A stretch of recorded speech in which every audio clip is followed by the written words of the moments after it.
Saudara yang dikasihi Yesus Kristus, bacaan Injil kita terima hari ini dari Injil Lukas pasal 4 ayat 14 sampai 21. Lukas pasal 4 ayat 14 sampai 21. Judul perikop yang pertama, Yesus kembali ke Galilea. Kemudian perikop kedua berjudul Yesus ditolak di Nazaret. Demikian sabda Tuhan. Dalam kuasa Roh kembalilah Yesus ke Galilea, dan tersiarlah kabar tentang Dia di seluruh daerah itu. Sementara itu ia mengajar di rumah-rumah ibadat di situ, dan semua orang memuji Dia. Ia datang ke Nazaret tempat ia dibesarkan, dan menurut kebiasaannya pada hari Sabat ia masuk ke rumah ibadah, lalu berdiri hendak membaca dari Alkitab.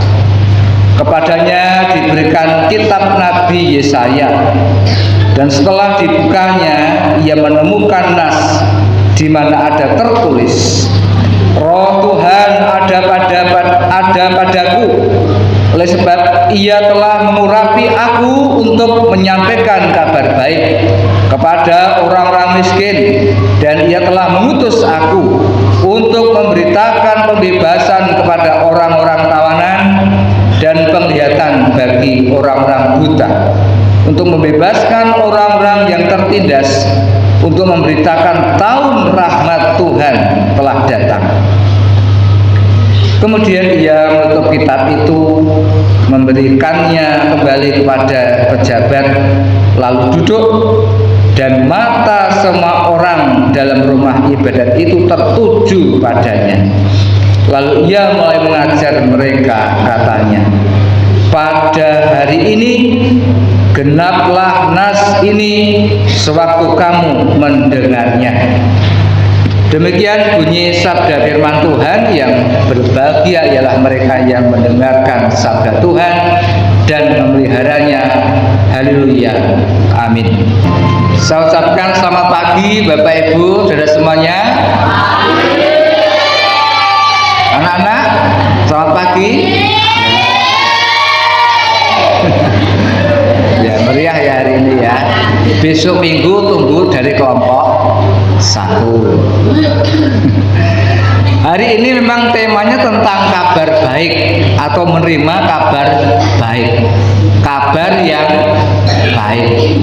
Jadi kabar itu baik, tapi ada juga kabar yang tidak baik. Nah, kabar itu apa tuh Bapak Ibu? Kabar, berita, bisa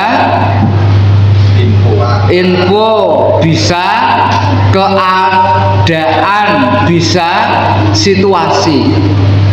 Nah, kalau kabar itu biasanya dari jauh atau dari dekat?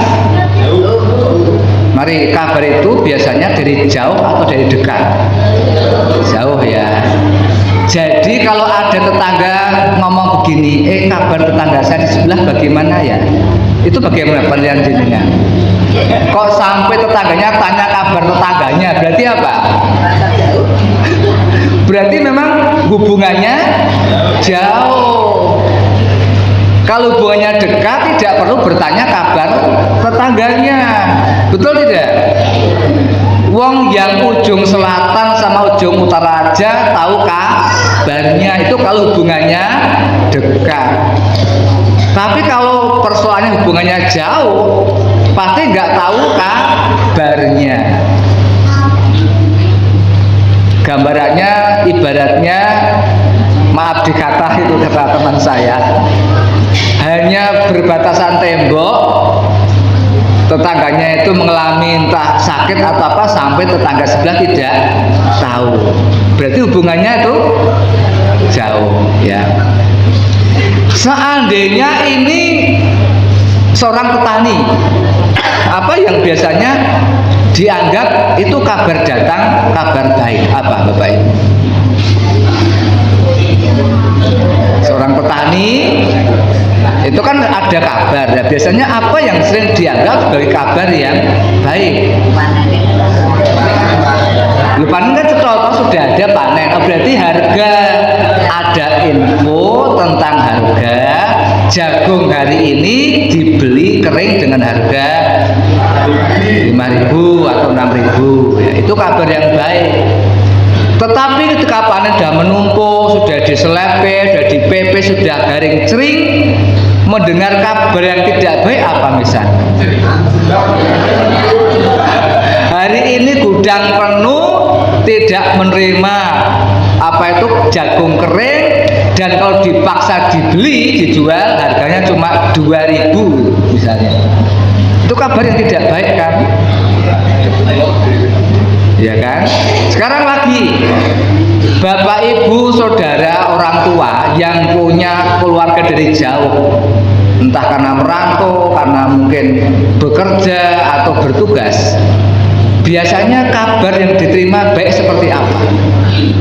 Wah, ini kabar yang baik. Apa misalnya? Apa?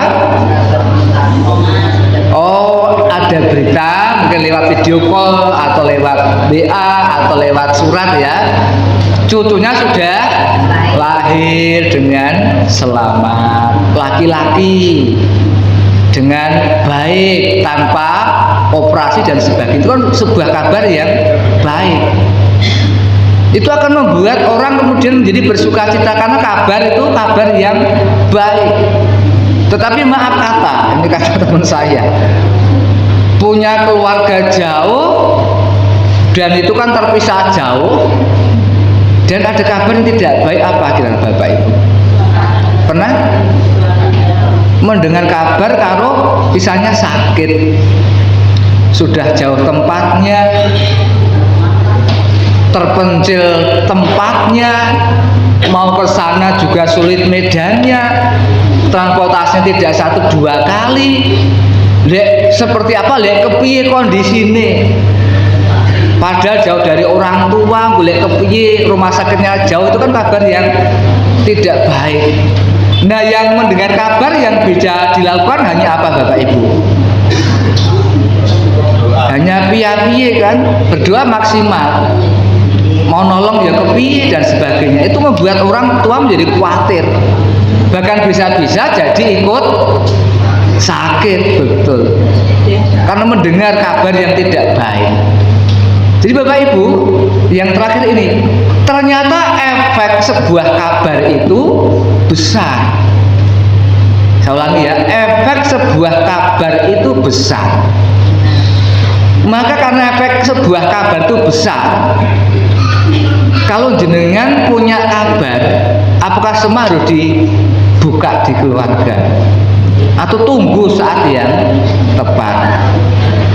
Misalnya kabar baik, kabar menyenangkan, itu khusus untuk suatu, misalnya suatu masa prestasi, itu biasanya langsung dibuka atau disimpan dulu bapak ibu? Disimpan atau dibuka? Mesti dibuka. Misalnya ada pengumuman hari ini, Duk, ternyata kamu diterima tes interview masuk 10 besar untuk masuk di universitas, itu kan langsung di-share kan? Tapi ini pernah kesaksian ya, maka tadi cerita mertua saya, orang tuanya Bu Pendeta. Jadi kabar ini tidak segera di-share, disimpan. Jadi ternyata yang mendengar kabar pertama itu kan kakak ipar saya, Mas Mijan ya, Bu, ya. Karena waktu itu orang tua ternyata sakit liver. Lah yang begitu mendengar kabar pertama itu sudah nangis habis-habisan karena memang tidak akan tertolong, dan dokter mengatakan berapa bulan kemudian atau berapa itu akan ya meninggal. Itu yang mendengar kabar pertama itu ya sudah nangis habis-habisan, sekenanya sejadi-jadinya. Tetapi waktu pulang ke kampung, ke Jepara, itu enggak diceritakan apa-apa. Ya tetap pulang, tetap bawa oleh-oleh, tetap ceria-ceria dan sebagainya. Dia enggak cerita sama sekali karena dia merasa kabar itu kalau dibuka, di-share akan berpengaruh terhadap mungkin semangat, mungkin kondisi kejiwaan, mungkin kondisi psikis, semangat bekerja dan sebagainya, itu tidak di-share.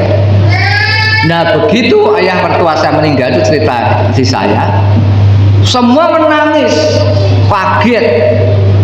Begitu tahu ya langsung harus ke rumah sakit, ternyata lebar sudah stadium akhir itu ya. Semua nangis. Nah, Mas Mijan yang mendengar kabar pertama dia tenang, kan sudah ngerti situasinya. Ya nggak ngerti kemudian semua itu menangis, merasa terpukul, kok orang wong sing dikandani sebelumnya. Jadi Bapak Ibu, ternyata kabar itu harus hati-hati dalam membagi, terutama kabar yang tidak baik. Nah maka pandai-pandailah memberi kabar yang baik, yang menyenangkan ya. Nah misalnya apa kalau seorang istri diberi kabar suaminya yang menyenangkan apa ya misalnya ya?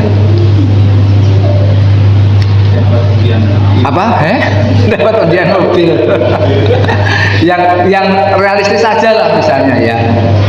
Apa ya misalnya ya, seorang istri diberi kabar yang menyenangkan dan itu membuat semangat dalam kehidupannya ya, misalnya Bu apa asal bonus hari ini ternyata perusahaan memberikan saya keputusan saya naik pangkat menjadi misalnya manajer, itu kan cukup memberi semangat kan, sehingga istri semangat, anak-anak semangat. Kemudian anak-anak merasa wah bapak dalam bekerja itu ternyata tumojo ada prestasi. Tapi coba sebuah kabar yang mengejutkan yang tidak terkira-kira itu diberitakan bahkan jenengan tahu sendiri, pasti akan membuat semangat keluarga akan menjadi pudar. Nah hari ini Yesus itu memproklamasikan dialah Mesias yang dinanti-nantikan. Ketika membaca surat dari kitab Nabi apa tadi? Yesaya mengatakan roh Tuhan ada padaku, oleh sebab ia telah mengurapi aku untuk menyampaikan kabar baik kepada orang-orang miskin, dan ia telah mengutus aku untuk memberitakan pembebasan kepada orang-orang tawanan dan penglihatan untlak bagi orang-orang buta, untuk membebaskan orang-orang yang tertindas, untuk memberitakan tahun rahmat Tuhan telah datang. Itu kan berita yang membuat gembira dan sukacita. Orang yang satu, orang yang miskin. Kedua, pembebasan bagi orang yang tertawan, penglihatan bagi orang buta, dan bagi orang tertindas, dan tahun rahmat Tuhan telah datang. Dan Yesus mengatakan pada hari ini genaplah nas ini sewaktu kamu mendengarnya. Jadi itu berita sukacita. Nah Bapak Ibu yang menarik, kalau dengan persani, ayat ini tuh muncul setelah Yesus dicobai di padang gurun. Setelah Yesus dicobai di padang gurun, itu kan Yesus begitu sangat terkenal, dia kemudian bebas dari pencobaan. Maka di ayat 14, ketika ia pulang ke Galilea, orang mendengar berita itu dan memuji-muji Tuhan, mengakui dedikasi dan prestasinya. Itu sebuah kabar yang bersukacita. Nah hari ini berita ini diberikan bukan untuk orang-orang pada zaman Yesus saja, tapi bagi kita sekarang. Mari bayangkan berarti berita ini diberikan pada kita, mungkin yang sekarang ini kita merasa dalam kondisi miskin.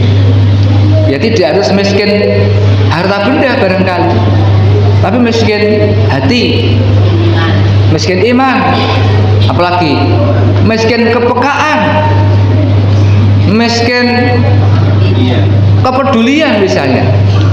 Kita mungkin kaya materi tapi miskin kepedulian. Kita mungkin berlimpah uang tapi miskin perhatian, miskin rasa berbagi. Atau kita bisa jadi orang yang mengalami tertindas dan tertawan. Oleh apa? Oleh barangkali oleh ketakutan kita, oleh kebodohan kita, oleh Ya bisa jadi harta benda, oleh waktu, oleh pekerjaan yang membuat kita tertawan, tidak bisa lepas untuk misalnya melayani Tuhan.